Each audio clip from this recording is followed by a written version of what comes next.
Well, here we are, back on the hood of the Leviathan because it's a nice clean table and it's a gorgeous day. Isn't that right, Munch? This is Monty, who was also on the hood of Leviathan. And this is Neil. Now, this whole video is being hastily thrown together because that's how I do things. No, honestly, this is because a guy that I like to think of as a buddy, a friend, a pal, has created... This is not for petting you. Come on, Munch. Out of the way. All right, look at that. Nice, clean Leviathan hood all over again. Well, mostly clean. But a buddy was having a problem with a character, or I shouldn't say he's having a problem. He had a great idea. He had a character, and then he asked for a little bit of help. I'm not exactly sure why, but I liked his idea of the way this particular character wielded magic. His magic spells were based on, well, for broader appeal, let's say numerology. He spelled things with numbers. And for me, there's nothing wrong with it, but for me, that doesn't feel good. You have your character, you're in the game, you're feeling deeply in your role, and you cry out, 11, 16, 28, 19, 4. And Monty cries out, hike! And the ball goes flying, and, well, you know how the rest goes. Anyway, I had offered a suggestion to make it sound more like an actual ancient magical language, but still maintain the numbers theme, would be to just make up random words to match the numbers. And some of the reaction, most of the reaction was, nobody cared. But I just wanted to show how easy it was. And to show how incredibly easy it was, I basically gave the rough idea to Neil. It's hard to hold. Oh, that's a great shot of a cute child, but he's blocking a great shot of a cute motorcycle, so I don't know what to do. Anyway, so what Neil has done here in his handwriting was to write the alphabet across the top, some numbers. Now, originally we were going to do this where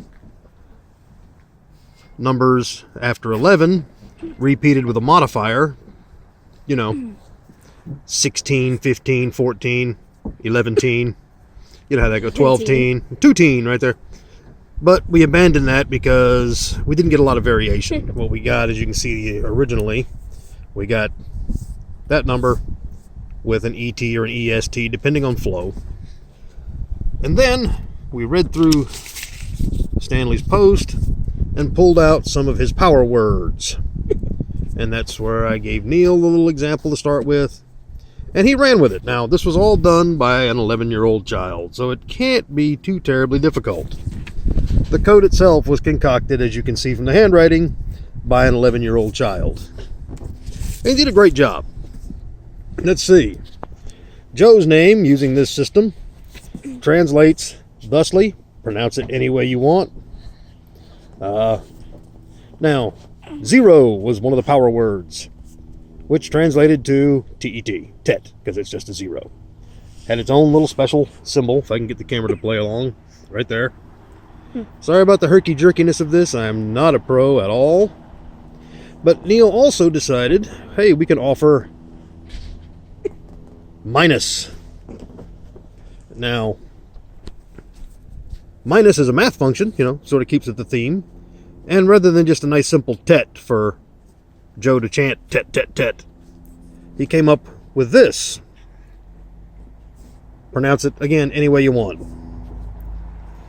Now, web was an entangled spell. And we got that. Yeah, sorry folks, I just came from work. And from web he offered ensnare because it made a longer, cooler sounding word. Ice, and then with fire, and he offered burn, and he offered a flame, and he offered... And then we went to kill, one of Stanley's power words. He also offered harm and maim, and Joe there, which triggered a teleport, which turned out to be obviously his name. and there. Now, there are a couple of places you had some weird sounding repeats. So, you invented a couple of rules as we went along. What did you do with double letters, Neil? Basically, if you have double letters, then you only put it once, and then you just move on to the next letter. Okay. And that keeps you from having things like, well, let's see, double E would be popular. What's an E? An E is shun. That would keep you from having, you know... Shun, shun, shun. Shun, shun, shun, shun, shun. All kinds of things like that. Now, what's this one here on the bottom? That great big long one there. Can you pronounce that? Or Stedinest pin le can nun le throsi shun ka test non pin pi shun. now, obviously, these are all just written as direct. Hey, this sound is this word. This letter. This sound is this letter, or you know, this number. Whatever how you want to do that. Would have liked it better if we had done the repetition, but hey, this just shows you it's fairly easy to do. Now, once you get a feel for the sounds, you can break them into individual words and make it sound like a whole new language or a whole new magic spell. But this great big long one, Neil, you offered that under Joe there. So now you've got other things under this and that. You've got a flame for burn, or a flame and burn for fire. You have all these other options. So this is an option for Joe there for his teleport. Is that right? Okay. And what does it mean? Basically, this is like a reference to chess. To chess. So if we translated this, How you would move. S-T-E-H, we got S-T-E-H is B, D-E-N, D-E-N is I. Anyway, so what does that mean exactly? Okay, it means this. Bishop to queen's 3. It's basically a chess move. Bishop to queen's calling 3 a instead chess of move. Joe there. So why would you choose that? Well, it sounds more like a magic spell, and it kind of fits the character more than just Joe there. Or Well, we just don't know like- the character, but you have to admit. Yes, but it sounds a bit better than just saying Joe there. Okay. Like if somebody were to translate it, would you just want it to say Joe there, or would you want it to actually say something like interesting for the Which- spell name? Okay, well that brings us, honestly, nicely into the idea of theme, overall theme. And what is one of the best themes for a Champions character? Okay, a theme for champions. The best themes for a Champions character. You got yours, Okay. don't you? No, you don't have yours. Huh. No, I don't have one. That's okay. All right.